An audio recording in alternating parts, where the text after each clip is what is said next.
Olá, meu nome é Leandro Shigiro e eu gostaria de começar esse vídeo lhe fazendo uma pergunta muito importante. Você já teve aquela sensação de que a cada ano que passa, seu salário vale cada vez menos? Percebeu na prática o quanto o custo de vida tem aumentado, dificultando nossos objetivos pessoais e profissionais? Pois bem, essa interpretação não é falsa, é exatamente isso que está acontecendo.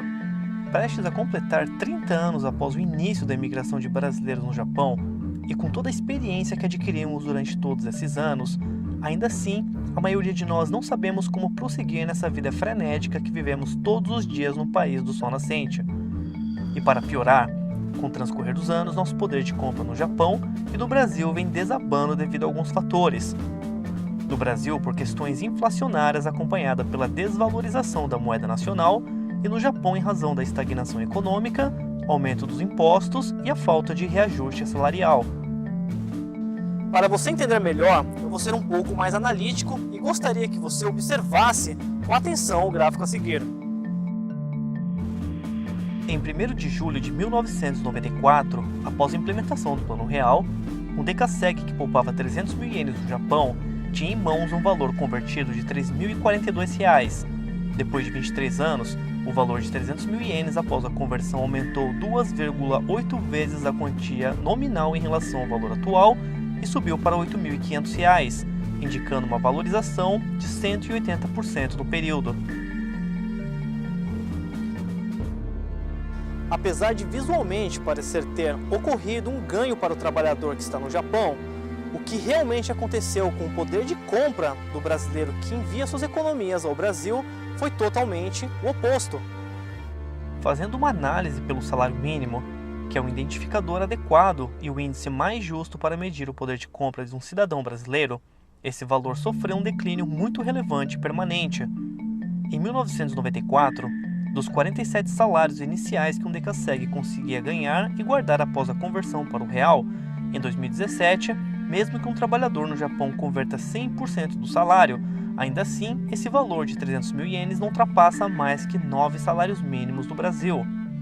E o mais assustador é que esses números certamente continuarão caindo ainda mais nos próximos anos, inclusive com possibilidade de um trabalhador exercendo a mesma função no Brasil se igualar ou ganhar mais que um Dekaseki no Japão.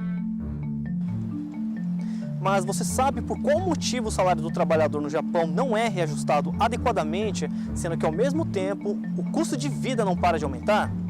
Vejamos.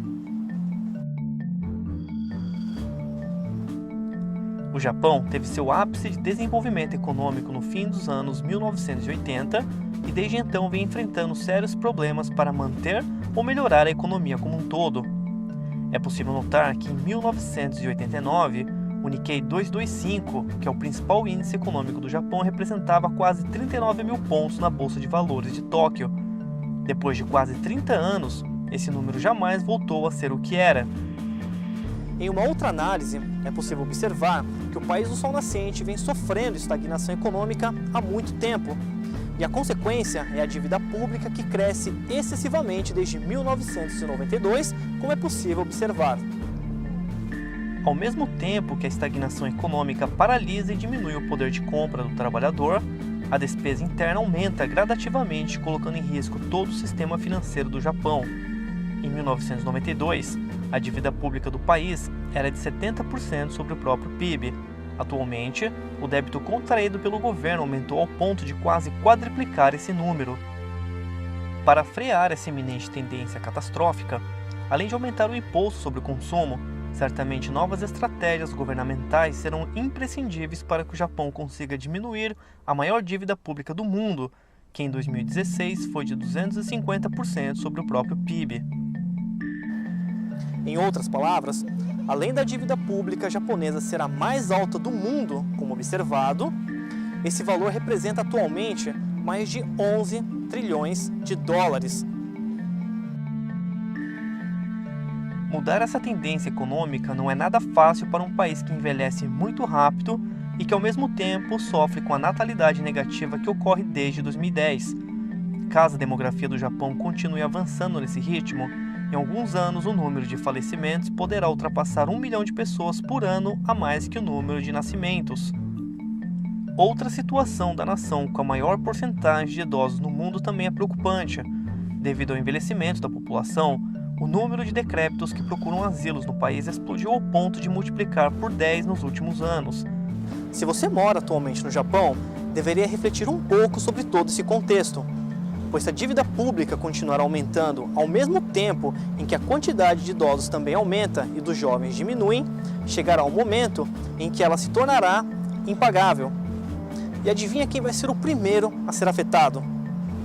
Isso mesmo, é você que vive e trabalha aqui no Japão. A elevação no custo de vida devido ao aumento dos impostos será apenas um, entre outros inúmeros processos iniciais que certamente todos nós iremos ser obrigados a sucumbir.